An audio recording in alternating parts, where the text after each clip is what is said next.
Hello friends, मेरा नाम अंकित खेमा है। आपका स्वागत है साइकिल लर्निंग चैनल में। तो आज हम फिर से कंटिन्यू करेंगे chapter 1 some basic concepts of chemistry. Okay,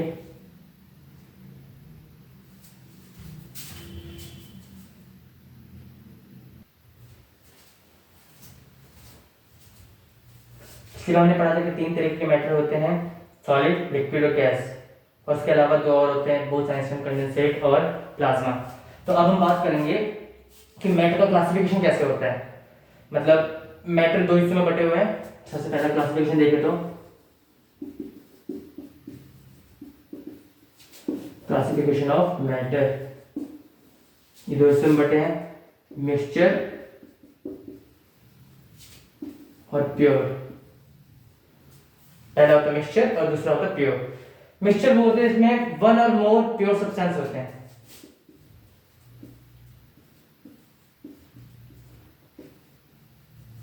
pure substance mixture में 1 और मोर प्योर सब्सटेंसेस होते हैं। वही प्योर कंपाउंड होता है, इसका फिक्स कंपोजिशन होता है।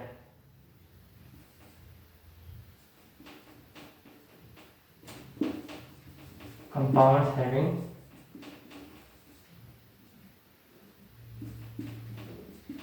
फिक्स्ड कंपोजिशन, मतलब इसका केमिकल नेचर और फिजिकल नेचर कोई चेंज नहीं होता, ये हर जगह सेम रहते हैं, एक जैसे रहते हैं। कंपोजिशन इसका हमेशा सेम रहता है। और मिक्सचर देखो 2 तरीके के होते हैं। सबसे पहला है होमोजेनियस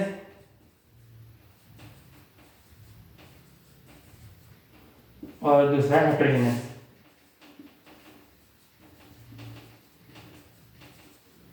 दो तरीके के होते हैं, होमोजेनियस और हेटेरोजेनियस। होमोजेनियस मिक्सचर वो होता है जिसमें कोई भी सब्सटेंस होता है उसका यूनिफॉर्म कंपोजिशन होता है हर जगह पे। मतलब mixture having uniform composition throughout।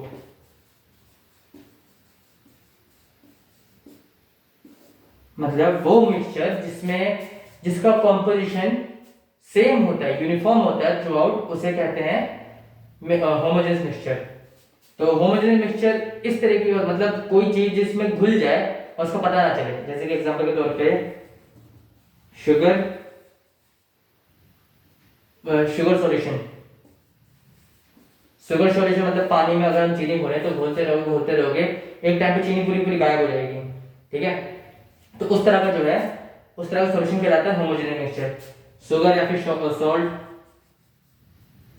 Solution, lemonade का मतलब होता है नींबू पानी।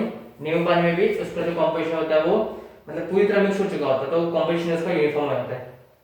अब हेटेरोजेनियस वही होता है जिसका फिक्स कॉम्पोजिशन नहीं होता, यूनिफॉर्म कॉम्पोजिशन नहीं होता इसका, non uniform composition.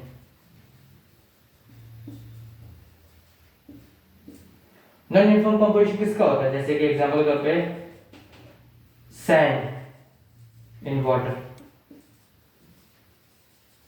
Sand in water मतलब फिक्स कॉम्पोजिशन, मतलब कि हर जगह, मतलब कहीं से भी अगर हम देखेंगे, यूनिफॉर्म कॉम्पोजिशन का मतलब होता है कि कहीं से भी अगर हम देखेंगे तो वो हमेशा सेम दिखेगा। ठीक है, पर नॉन यूनिफॉर्म कॉम्पोजिशन का मतलब है कि जो सॉलिड पार्टिकल है वो कहीं पे ज्यादा हो जाएगा और कहीं पे कम हो जाएगा।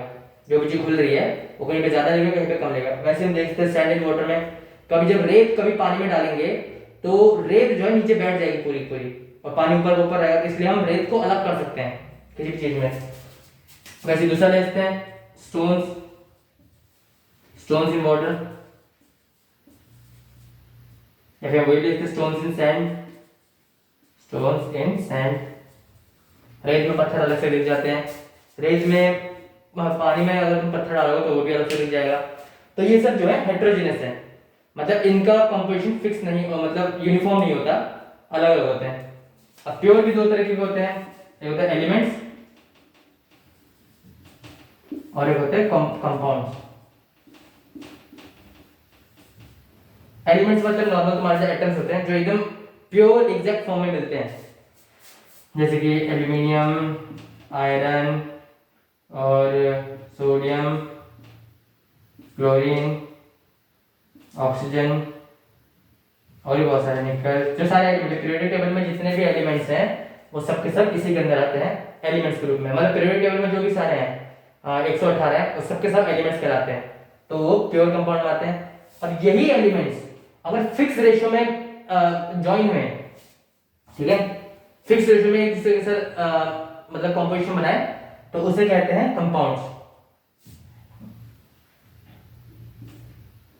Elements join together in fixed ratio।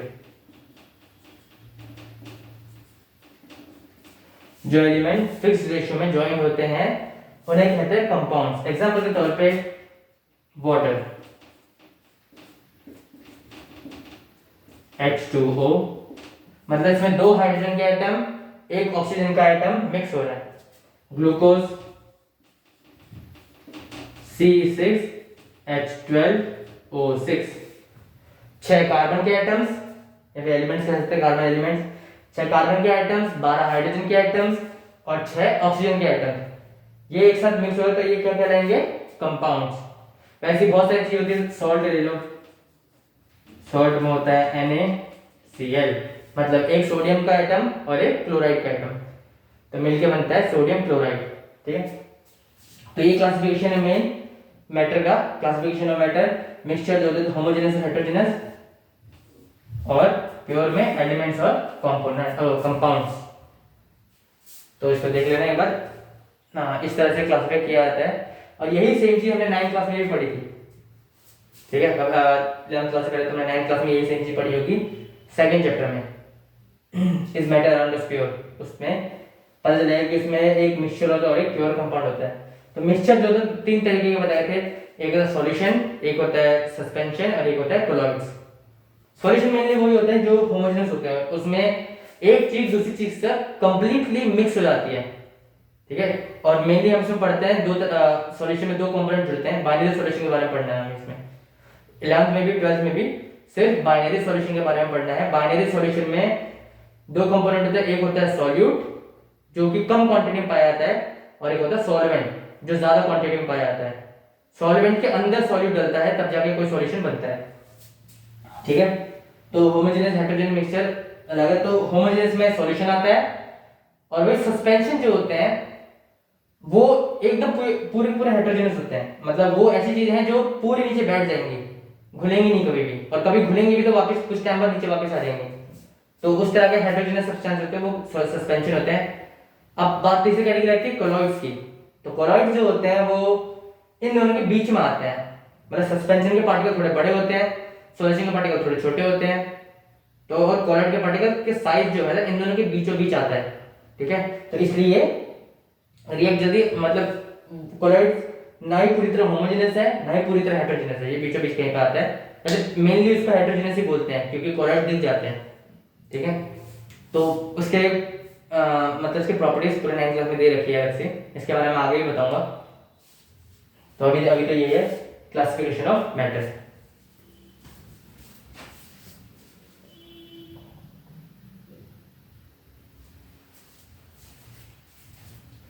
अब देखो प्योर कंपाउंड जो होते हैं, प्योर कंपोनेंट्स, मतलब प्योर में, तो प्योर में हमारे वो सब एलिमेंट्स आते हैं।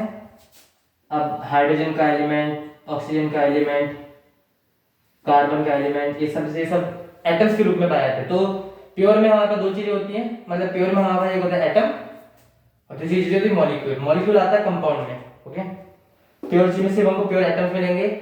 यही प्योर एटम अगर मिक्स हो जाए, पहले भी बताया था मैंने, एटम्स मतलब हाइड्रोजन को भी 2 हाइड्रोजन मिक्स होके ऑक्सीजन के साथ जुड़ते हैं, और इन दोनों के बीच में जो अट्रैक्शन होता है उसे कहते हैं इलेक्ट्रोस्टैटिक अट्रैक्शन, ठीक है। इलेक्ट्रोस्टैटिक अट्रैक्शन से ये दोनों एक दूसरे के साथ जुड़ते हैं, और आगे जाके इलेक्ट्रोस्टैटिक अट्रैक्शन बहुत सारे हिसाब से बटा हुआ है, मतलब इलेक्ट्रोस्टैटिक अट्रैक्शन के भी बहुत सारे सब टाइप्स हैं, van der Waals force, covalent force, ionic force, ये सब के सब इलेक्ट्रोस्टैटिक अट्रैक्शन से आते हैं। तो ये सबको इंटरमॉलिक्यूलर फोर्स भी कहा जाता है। तो ये मिलके बनते हैं H2O। मतलब ये सब प्योर कंपोनेंट्स हैं और ये सब एलिमेंट्स हैं और ये मिलके बन जाता है कंपाउंड जो कि होता है मॉलिक्यूल। वैसे ही एक कार्बन जुड़ता है 2 ऑक्सीजन एटम से, तो उनके बीच में जो अट्रैक्शन होता है इलेक्ट्रोस्टैटिक अट्रैक्शन, तो मिलके बनते हैं CO2 मॉलिक्यूल। तो कोई भी एटम्स को जोड़ने के लिए इलेक्ट्रोस्टैटिक अट्रैक्शन होना जरूरी होता है। 4 तरह के फोर्सेस हैं, फिजिक्स में पढ़ोगे अभी। पहला है ग्रेविटेशनल फोर्स, दूसरा है इलेक्ट्रोस्टैटिक फोर्स, तीसरा है वीक न्यूक्लियर फोर्स और चौथा है स्ट्रॉन्ग न्यूक्लियर फोर्स। अब ग्रेविटेशनल फोर्स तो वही होती है जो यूनिवर्स में सारे जो ग्रह हैं या फिर सारे ऑब्जेक्ट्स हैं, जितने भी ऑब्जेक्ट्स हैं, हर ऑब्जेक्ट दूसरे ऑब्जेक्ट पे फोर्स लगाता है, जिसे हम कहते हैं ग्रेविटेशनल फोर्स। ठीक है, अब ग्रेविटेशनल फोर्स तो वो हो गया, पर जो माइक्रोस्कोपिक पार्टिकल्स में जो एटम्स हैं जैसे कि ये हैं, इन एटम्स में कौन सा फोर्स लगता है? Electrostatic force. ठीक है, इलेक्ट्रोस्टैटिक फोर्स लगता है। तीसरे तरीके का फोर्स है वीक न्यूक्लियर फोर्स, जो कि अल्फा डीके और गामा डीके में दिखता है हमको, उसके बारे में बाद में पढ़ेंगे। और चौथा होता है strong nuclear force. Strong nuclear force वो होता है कि एक एटम के अंदर इलेक्ट्रॉन तो चारों तरफ घूमते रहते हैं, और शिवाजी रदरफोर्ड ने बताया था कि प्रोटॉन जो होते हैं वो एक अंदर वाले हिस्से में पाया जाता है, जिसमें प्रोटॉन और न्यूट्रॉन दोनों एक साथ मिलते हैं, और ये हिस्से को कहते हैं न्यूक्लियस। ठीक है, अब यहाँ पे प्रोटॉन और न्यूट्रॉन तो चलो एक साथ रह सकते हैं, पर 2 प्रोटॉन एक साथ कैसे रह पाते हैं? एक प्रोटॉन पॉजिटिव है, दूसरा प्रोटॉन भी पॉजिटिव है, और दोनों का चार्ज सेम है, तो ये दोनों एक दूसरे के साथ तो रह नहीं सकते, क्योंकि लॉ के अकॉर्डिंग पॉजिटिव पॉजिटिव हमेशा रिपेल करेंगे और नेगेटिव नेगेटिव अट्रैक्ट करेंगे। तो इस रिपेल को कम करने के लिए कोई ना कोई एक बड़ी फोर्स होनी चाहिए, जो कि इनके रिपल्शन को, देखो इनके बीच में जो रिपल्शन होता है वो इलेक्ट्रोस्टैटिक है, ये जो मैंने बताया। इलेक्ट्रोस्टैटिक में अट्रैक्शन भी आता है और रिपल्शन भी आता है, तो इन दोनों के बीच में इलेक्ट्रोस्टैटिक रिपल्शन बनेगा, दोनों सेम चार्जेस हैं, इसे रिपेल करेंगे। तो ये एक साथ रह के कैसे रह जाते हैं न्यूक्लियस में? तो इन रिपल्शन को तोड़ने के लिए, उनका रिपल्शन खत्म करके अट्रैक्शन बढ़ाने के लिए जो फोर्स होती है वो होती है स्ट्रॉन्ग न्यूक्लियर फोर्स।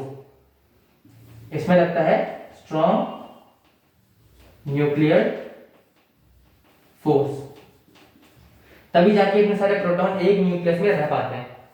ठीक है, तो स्ट्रॉन्ग न्यूक्लियर फोर्स इन्हीं को एक साथ रखता है, जोड़ के रखता है।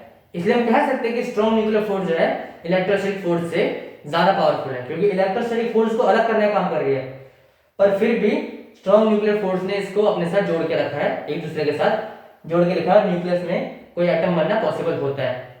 तो 4 बेसिक फोर्स होती है, gravitational force, electrostatic force, weak nuclear force और स्ट्रॉन्ग न्यूक्लियर फोर्स। ठीक है, हाँ इसके बारे में बात करते हैं। प्योर कंपाउंड मतलब एलिमेंट्स मिलके बनाते हैं कंपाउंड, जो मॉलिक्यूल्स के रूप में होते हैं। ठीक है, तो एलिमेंट्स एटम्स हो गए, और उससे जो बनने वाले कंपाउंड वो मॉलिक्यूल्स हो गए। तो इस तरह कोई भी ये सब जुड़ जुड़ के नए कंपाउंड बनाते हैं। ठीक है,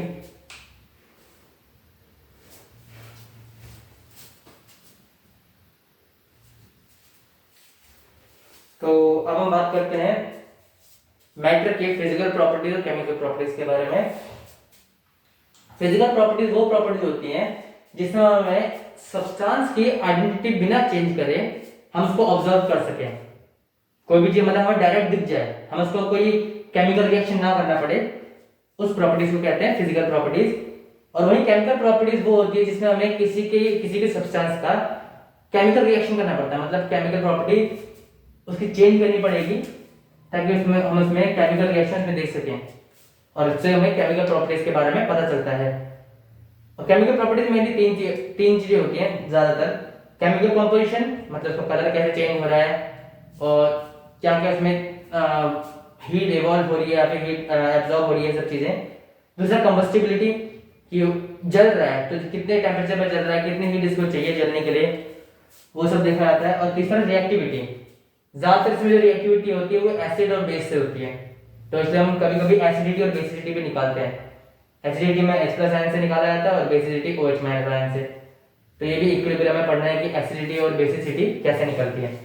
तो मेन के उसकी केमिकल प्रॉपर्टीज में ये होते हैं, रिएक्टिविटी, कंबस्टिबिलिटी, बचपन बचपन से पढ़ते आ रहे केमिकल चेंज, फिजिकल चेंज, ठीक है। फिजिकल चेंज वो होते हैं जिसको हम वापस कन्वर्ट कर सकते हैं, पर केमिकल चेंज को हम कन्वर्ट नहीं कर सकते क्योंकि केमिकली पूरा चेंज हो गया है, इसकी पूरी आइडेंटिटी चेंज हो गई है। फिजिकल प्रॉपर्टी में आइडेंटिटी चेंज नहीं होती, इसलिए हम इसको ऑब्जर्व कर सकते हैं। कैसे? यानी मान लो कोई भी चीज है, मान लो कोई फूल है, तो फूल का कलर बता सकते हैं कि कलर कैसा होगा, उसमें उसकी आइडेंटिटी चेंज नहीं करनी। ऑर्डर, ऑर्डर मतलब होता है स्मेल, कैसी उसकी खुशबू होती है, किस तरीके का मतलब कैसी स्मेल करता है वो, अच्छी स्मेल करता है, बैड स्मेल करता है। तीसरा है बॉइलिंग पॉइंट, कि अब बॉइलिंग पॉइंट का हमें पता चल जाएगा टेम्परेचर, थर्मामीटर से, इन सब चीजों से कि हम बता सकते हैं, उसकी प्रॉपर्टी चेंज नहीं करनी, बता सकते हैं कि हाँ वो कब उबल रहा है। हम जैसे देख के भी बता सकते हैं कि हाँ किस समय उबल गया है। बॉइलिंग पॉइंट, मेल्टिंग पॉइंट, किस समय पिघलना स्टार्ट हो रहा है, ठीक है। और डेंसिटी, डेंसिटी भी बताई जा सकती है।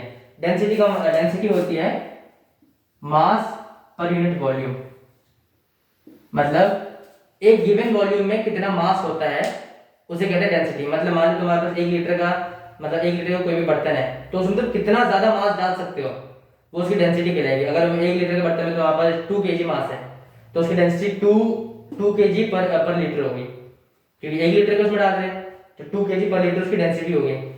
अब उसी 1 लीटर में अगर हम कोई चीज 5 kg डाल पा रहे हैं, तो उसकी डेंसिटी 5 kg पर लीटर होगी, इस हिसाब से। इसमें हम देख सकते हैं कि जैसे मान लो वो हो गया, क्या बोलते हैं, लोहा, हमारे नेल है, हील और कॉटन है। अब एक गिवन वॉल्यूम हम कुछ ही मतलब क्वांटिटी की नील डाल सकते हैं, ठीक है, ज्यादा नहीं डाल सकते, थोड़ा बहुत नील डाल सकते हैं। और वही कॉटन जो है बहुत सारा डाल सकते हैं, दबा दबा कर बहुत सारा डाल सकते हैं। क्यों? क्योंकि नेल की जो डेंसिटी है वो बहुत ज्यादा है और कॉटन की डेंसिटी बहुत ज्यादा कम है, ठीक है। इसी वजह से हम इसमें डिफरेंस कर सकते हैं, तो डेंसिटी का भी पता चल जाता है आराम से। तो ये फिजिकल प्रॉपर्टीज हैं जो जिसमें हम आइडेंटिटी को बिना चेंज करे देख सकते हैं। और केमिकल प्रॉपर्टीज में हमें रिक्वायर होता है कि हम केमिकल चेंज करें तभी उसकी केमिकल प्रॉपर्टीज निकाल सकते हैं। मेनली एसिडिटी बेसिसिटी उसका मेन रिएक्शंस है, जिसमें रिएक्शन करना जरूरी है, वो केमिकल प्रॉपर्टीज कहलाती है।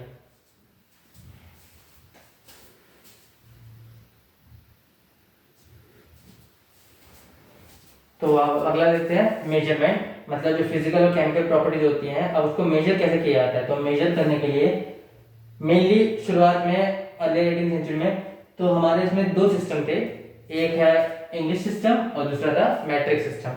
इंग्लिश सिस्टम मतलब ब्रिटेन द्वारा अलग से निकाला गया था, और जिसे एफपीएस सिस्टम भी कहते हैं। एफ का मतलब होता है फुट, पी का मतलब होता है पाउंड, एस का मतलब होता है second, foot pound second system, ठीक है। और एम का सिस्टम जो है metre, kilogram, second, metre, kilogram और सेकेंड सिस्टम, ठीक है। मैट्रिक सिस्टम जिसमें हम मेनली यूनिट लेते हैं मीटर, किलोग्राम, सेकेंड, और ब्रिटेन से आया था FPS system, foot pound second. Metre जो होता है लेंथ को नापने के लिए होता है, ब्रिटेन में ये हो गया फुट लेंथ को नापने के लिए। किलोग्राम जो होता है वेट को नापने के लिए होता है, ब्रिटेन में लिया आता है पाउंड के रूप में, एलबीस बोलते हैं, एलबीस में नापते हैं ना। और सेकंड तो सेम है इसमें मेनली। तो मैट्रिक सिस्टम में मीटर, किलोग्राम, सेकंड होता है। और बाद में फ्रेंच द्वारा 11th जनरल कॉन्फ्रेंस में इन सिस्टम को एसआई सिस्टम माना गया, एसआई यूनिट जो फ्रेंच द्वारा निकाला गया था। मैट्रिक सिस्टम एसआई यूनिट क्या कहा जाता है इनको। अब एसआई यूनिट का मतलब होता है इंटरनेशनल सिस्टम ऑफ यूनिट्स। अब नाम के हिसाब से ये उल्टा है एसआई, तो फ्रेंच भाषा में इसका मतलब इसको बोलना अलग होता है। लेस सिस्टम है इंटरनेशनल डी यूनिट्स, तो इस तरह से इसका नाम था एसआई यूनिट का, तब जाके एसआई सिस्टम बना। इंग्लिश में उसको इंटरनेशनल सिस्टम ऑफ यूनिट्स बोला जाता है। अब एसआई सिस्टम 2 तरीके की होती हैं। पहला होता है बेस यूनिट जिसको हम फंडामेंटल यूनिट्स भी कहते हैं, और दूसरा होता है डेराइव्ड यूनिट्स। यूनिट्स किस तरह के, डेराइव्ड यूनिट्स, ठीक है।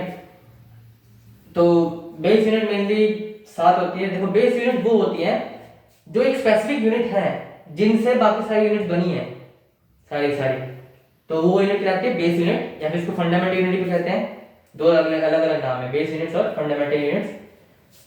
अब मेनली 7 बेस यूनिट्स होती हैं। सबसे पहला लेंथ को नापने के लिए, लेंथ को नापने के लिए सबसे पहले बेस यूनिट होती है मीटर, एम से नापा जाता है, ठीक है।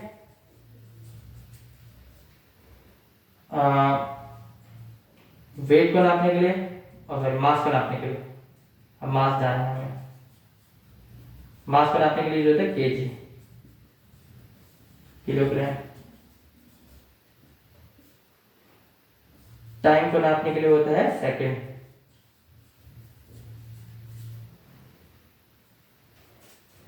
टाइम को नापने के लिए होता है सेकंड। टेम्परेचर को नापने के लिए होता है केल्विन के।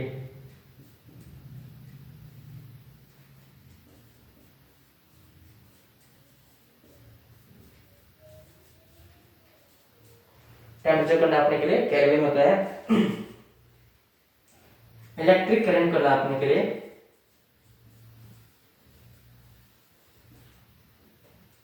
यूज करते हैं हम एम्पियर।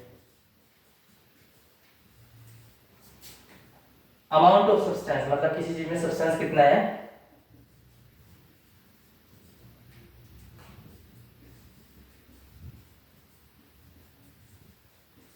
उसको नापने के लिए हम यूज करते हैं मोल। ये शॉर्ट फॉर्म में, फुल फॉर्म में ये लिखते हैं मोल, ये लिख जाता है अमाउंट ऑफ सब्सटेंस। और सातवां है ल्यूमिनस इंटेंसिटी।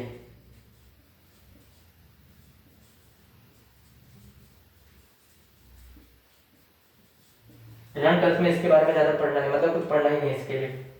स्टूडेंट के यार सीरीज है, मतलब कैंडल है।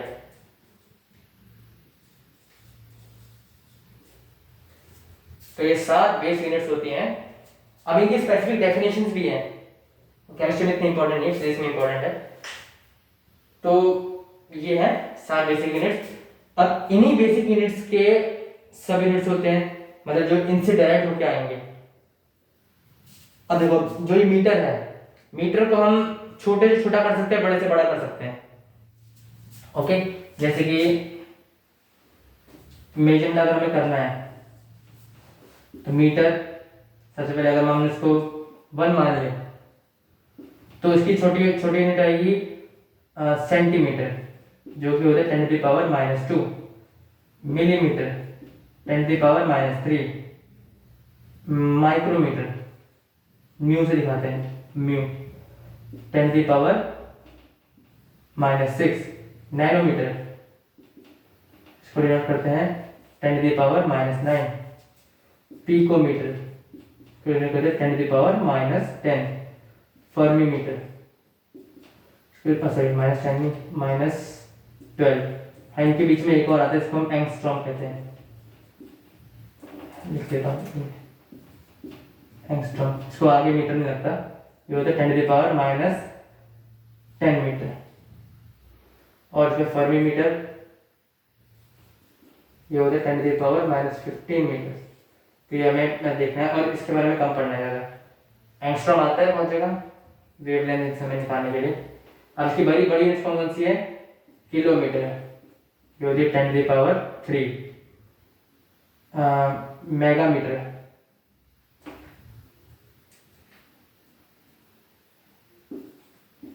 मेगामीटर 10⁻6। गीगामीटर 10⁻9। टेरामीटर 10⁻10 सॉरी 10⁻12। पेटामीटर, इस पी में फर्क है, कैपिटल पी है, 10⁻15। Tera peta exameter 10⁻18। इस तरह सारे यूनिट्स बनती हैं। तो मीटर के लिए ये हो गया, मास के लिए भी है, टाइम के लिए भी है, टेम्परेचर के लिए भी, सभी के लिए होता है, इन सब के लिए। ठीक है, तो उनके साइज पे वेरिएशन इस तरीके से होती है। ये सारे कंपाउंड्स हैं जो मेजरमेंट यूनिट्स का यूज किया जाता है। अब ये जो बेस यूनिट्स है, इन बेस यूनिट से बने हैं डराइव्ड यूनिट्स। ओके, चलिए देखिए, नोट कर लीजिए।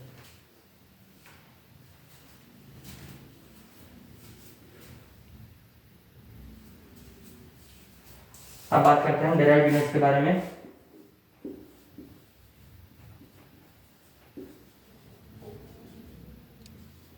डेराइव्ड यूनिट्स, अब डेराइव्ड यूनिट्स वो होती है जो इन बेस फॉर्म की यूनिट्स को ही अलग अलग हिसाब से मल्टीप्लाई डिवाइड करके बनता है। एग्जांपल के तौर पे हम सबसे छोटी डेराइव्ड यूनिट लेते हैं तो स्पीड लेते हैं। स्पीड होता है डिस्टेंस अपॉन टाइम। डिस्टेंस की यूनिट होती है मीटर, टाइम की यूनिट होती है सेकंड। तो सेकंड को ऊपर करेंगे तो सेकंड इनवर्स, तो स्पीड की होती है पी से डिवाइड करें इसको सेकंड मीटर पर सेकंड इनवर्स। फोर्स की होती है केजी मीटर पर सेकंड, सॉरी मीटर पर सेकंड स्क्वायर, केजी मीटर पर सेकंड स्क्वायर। एक्सेलरेशन की होती है मीटर पर सेकंड स्क्वायर।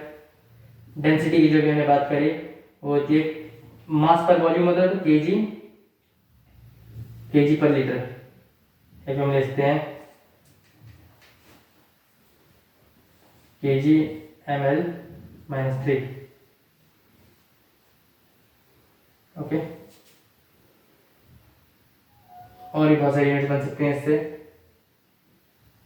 वर्क डन का होता है फोर्स इनटू डिस्प्लेसमेंट, तो फोर्स का ये रहा केजी। अब डिस्प्लेसमेंट है तो वो भी डिस्टेंस है, एक तरह से लेंथ है, तो दो लेंथ होगी तो मीटर स्क्वायर सेकंड इनवर्स। चलिए केजी पर लीटर होगा, तो ये सब ठीक है, ये सब डेराइव्ड यूनिट्स हैं, ये क्वांटिटीज। तो ऐसी यूनिट्स बनती है जो बेस यूनिट से डेराइव्ड होके बने, उन्हें कहते हैं डेराइव्ड यूनिट्स।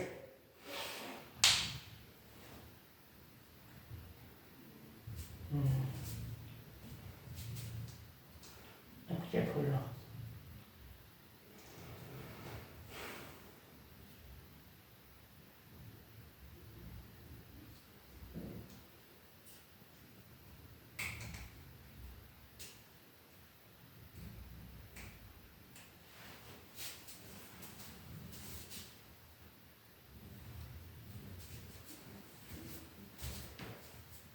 तो फ्रेंड्स आज के लिए बस इतना ही। आज हमने मेजरमेंट्स के बारे में पढ़ा, physical properties, chemical properties, classification of matters. अब इसके बारे में आगे नेक्स्ट पार्ट में पढ़ेंगे। ओके।